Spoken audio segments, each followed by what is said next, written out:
দেখ, lesson 4, my own true family, Ted হিউজের টেক্সটটা, কবিতার রিডিংটা, টেক্সটটা দেখ, page number 31। Once I crept in an oak wood, একবার আমি একটা ওক গাছের জঙ্গলে প্রবেশ করেছিলাম। ক্রিপ মানে হামাগুড়ি দেয়া, এখানে ক্রিপের পাস্ট টেন্স ইউজ করা হয়েছে, ক্রেপ্ট। আমি একবার হামাগুড়ি দিয়ে একটা ওক গাছের জঙ্গলে প্রবেশ করেছিলাম। I was looking for a stag, আমি একটা পুরুষ হরিণের খোঁজ করছিলাম। স্ট্যাগ মিনস হচ্ছে পুরুষ হরিণ। I met an old women there, সেখানে এক বৃদ্ধা মহিলার, বয়স্কা মহিলার সাথে আমার দেখা হয়েছিল। I met an old women there, এবং সে মহিলার বর্ণনা কেমন ছিল? All knobbly stick and rag, ওই মহিলার হাতে ছিল আনস্টিডি মানে নড়ছে এরকম একটা লাঠি এবং ন্যাকড়া। অল নবলি স্টিক, নবলি মানে আনস্টিডি, এখানে মানেটা মিনিংটা তোদের টেক্সটের এন্ডে দেওয়া রয়েছে। অ্যান্ড র্যাগ মানে হচ্ছে ন্যাকড়া। সি সেড, সে বলল, I have your secret here inside my little bag, যে আমার কাছে তোমার গোপন রহস্য, গোপন কথা আছে এই ব্যাগের ভেতর। আমার কাছে তোমার গোপন কথা আছে এই ছোট্ট ব্যাগের ভেতর, my little bag. Then she began to cackle, তারপরে সে শব্দ করতে লাগলো। ক্যাকেলের অ্যাকচুয়ালি বাংলা মানে হচ্ছে প্যাঁক প্যাঁক শব্দ করা, কিন্তু এখানে প্যাঁক প্যাঁক না বলে এমনি ধরে নেওয়া ভালো। Then she began to cackle, সে শব্দ করতে লাগলো। And I began to quake, এবং আমি কেঁপে যেতে লাগলাম বা আমি কাঁপতে লাগলাম। She opened up her little bag, সে তার ছোট্ট ব্যাগটা খুলল। And I came twice awake, এবং আমি দ্বিতীয়বার জেগে উঠলাম। Surrounded by a staring tribe and me tied to a stake, surrounded by a staring tribe, stare মানে কোনো কিছুর দিকে একদৃষ্টে তাকিয়ে থাকা, ট্রাইব মানে উপজাতি।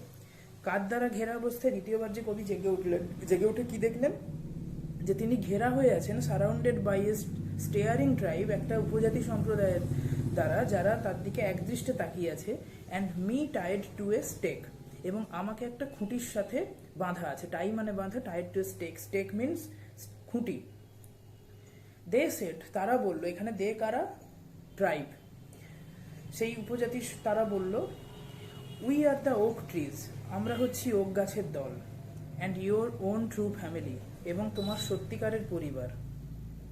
উই আর চপড ডাউন, আমাদেরকে কেটে ফেলা হচ্ছে।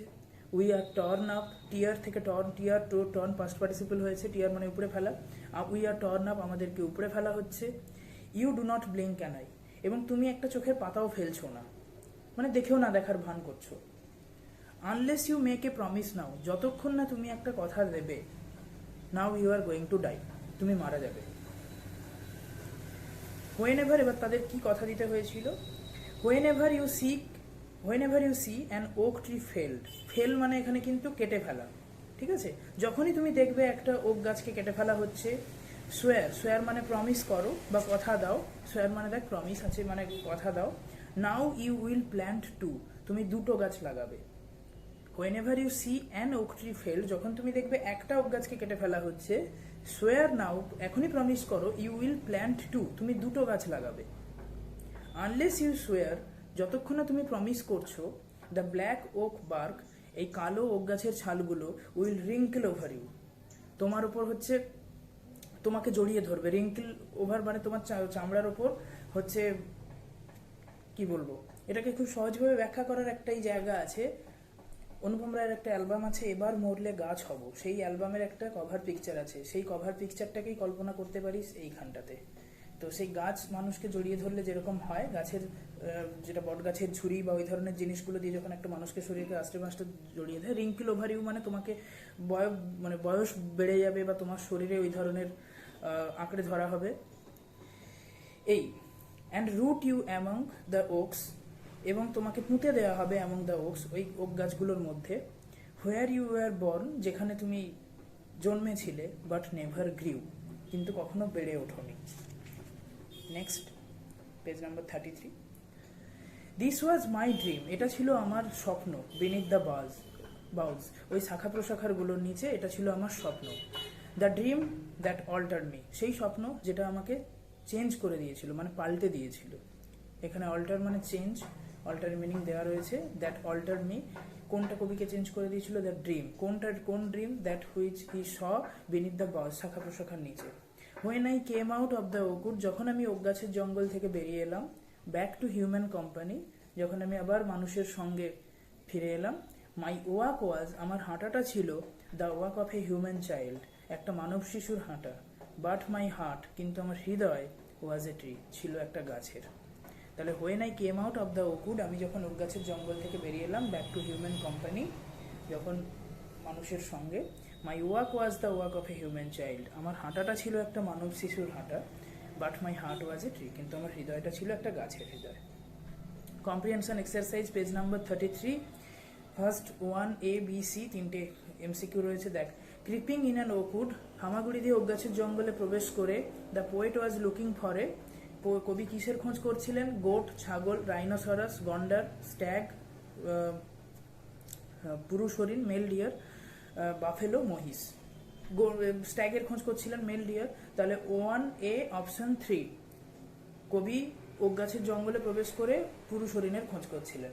1 এ 3 নম্বর অপশনটা উত্তর। 1B, when ever an oak tree is felt, যখনই একটা ওক গাছ কাটা হবে। The number of trees the poet must plant, সেই সংখ্যাটা, যেটা সংখ্যার গাছকে কবিকে অবশ্যই লাগাতে হবে, সেই সংখ্যাটা কত? 2।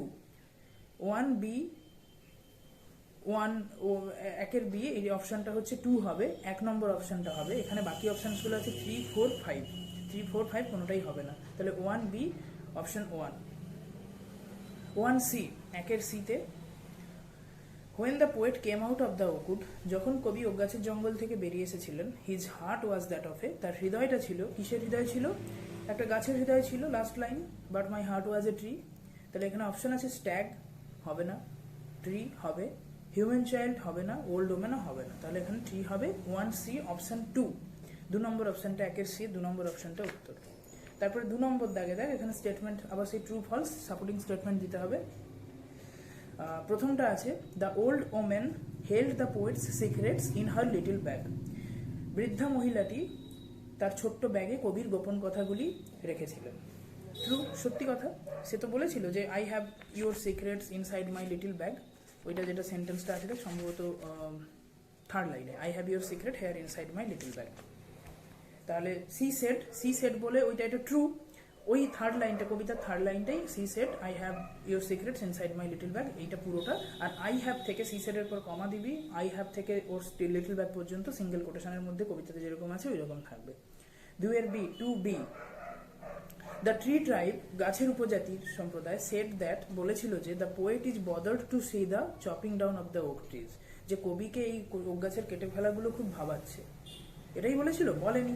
বলেছিল কি যে আমাদেরকে কেটে ফেলা হচ্ছে, উপরে ফেলা হচ্ছে, তুমি কিছু গুরুত্বই দিচ্ছ না, তুমি চোখে দেখেও দেখছো না, you don't blink an eye. তাহলে এটা ফলস। তাহলে কবিকে এটা বদার করতো না তারা যেটা বলেছিল, ফলস। তাহলে কি হবে? We are chopped down, we are tore up, but you do not blink an eye, তাই তো?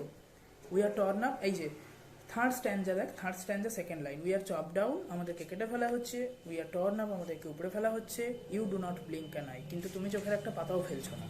এইটা হচ্ছে সাপোর্টিং স্টেটমেন্ট।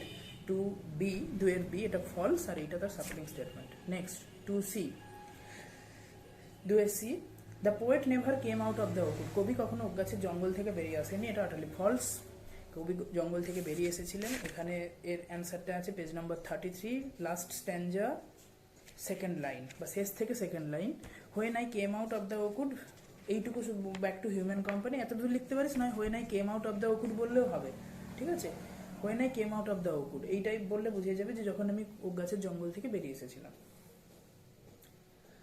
নেক্সট 3 দাগে দেখ, অ্যান্সার দ্য ফলোইং কোশ্চেন্স, 3টে প্রশ্ন আছে। 3A, 3A, when did the poet come to eyes awake, কখন কবি দ্বিতীয়বার জেগে উঠেছিলেন? উত্তরটা হচ্ছে যখন ওই বুড়ি তার ব্যাগ থেকে ওই যে ছোট ব্যাগটা খুলেছিল, তখন কবি দ্বিতীয়বার জেগে উঠেছিলেন। তাহলে তোকে বলতে হবে when the old woman opened up her little bag, যখন কবি ওই বৃদ্ধা মহিলাটি তার ছোট্ট ব্যাগটি খুলেছিল, the poet came twice awake, কবি দ্বিতীয়বার জেগে উঠেছিলেন। তাহলে এটা কোথায় হবে? 5th line, she opened up her little bag and I came twice awake, আমি দ্বিতীয়বার জেগে উঠেছিলাম। নেক্সট দেখ 3B, what would happen to the poet if he failed to make the promise, কবির সাথে কি হতো যদি তিনি কথা না রাখতেন? তাহলে কবি মারা যেতেন। এটাই উত্তর হবে।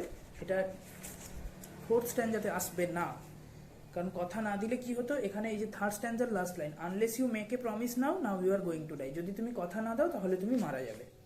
তাহলে উত্তর কি দিতে হবে? দ্য পোয়েট উড ডাই, কবি মারা যাবেন, if he failed to make the promise. কবিতাতে যেটা আছে, if he failed to make the promise, যদি তিনি কথা না দেন বা কথা দিতে ব্যর্থ হন। হোয়াট ওয়াজ ইট দ্যাট, এবার 3-এর C, what was it that altered the poet, কোন জিনিসটা কবিকে পাল্টে দিয়েছিল? এখানে লাস্ট লাইনে, লাস্ট স্ট্যান্ডা পেজ নাম্বার 33 একদম ফার্স্ট লাইনে দেয়, this was my dream beneath the boughs, the dream that altered me, এটাই ছিল আমার স্বপ্ন ওই গাছগাছালির নিচে বা শাখা প্রশাখার নিচে, the dream that altered me, যেই স্বপ্নটা আমাকে পাল্টে দিয়েছিল। তাহলে এটা বলতে হবে উত্তরটা, it was his dream beneath the boughs that altered the poet, এটা ছিল তার গাছগাছালির নিচে দেখা ওই স্বপ্নটা যেটা কবিকে বদলে দিয়েছিল। ঠিক আছে।